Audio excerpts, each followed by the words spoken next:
Ever feel like history is just like facts and dates and names, like just a textbook, Yeah. Well, get ready to have your mind blown because today we're diving into something really juicy. Okay. We're talking about historical forgeries. Ooh. Turns out a lot of what we think we know as like historical fact might be totally made up. Wow. Yeah, that's a scary thought. Yeah, it is.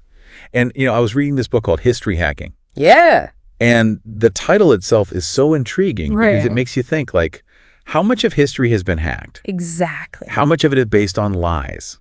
It's not just, ancient stuff. Right. We're talking about, like, periods like the Middle Ages, which feels surprisingly close to home. Yeah, definitely. So today, we're going to deep dive and uncover how much of history might be based on lies. I like it.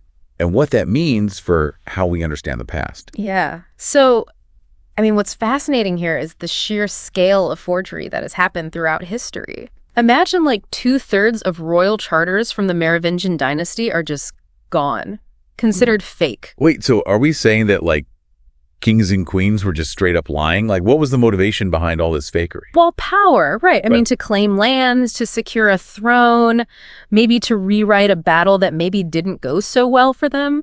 A well-crafted document could make all the difference. So it's like someone photoshopping themselves into a picture with a celebrity to seem cooler. Right.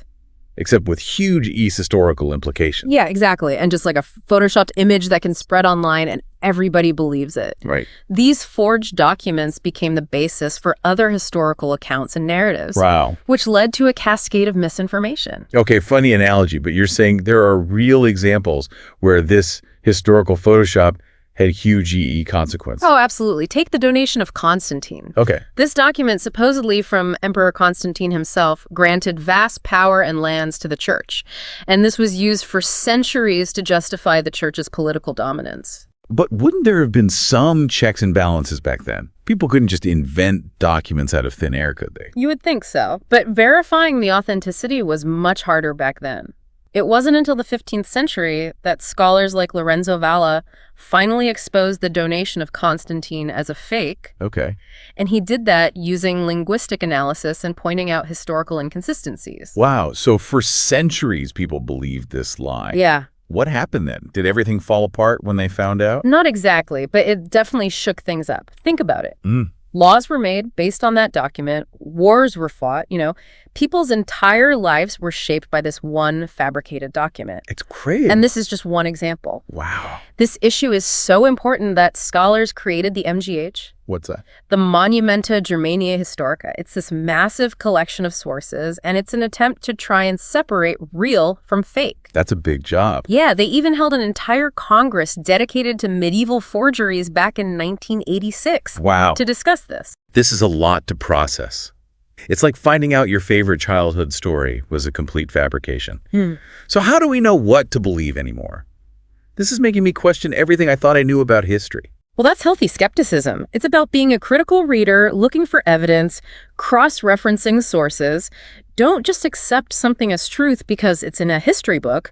Historians have to be like detectives, constantly questioning and researching. So just like we have to be careful about fake news online. Right. It's a skill we all need in this information age. And it makes you wonder what other truths that we base our lives on today that might be just as shaky. So if so much of history could be built on shaky ground, what other facts are we blindly accepting? This is a huge rabbit hole to explore. It is. What seemingly unshakable historical truth would you be most shocked to find out was a fabrication?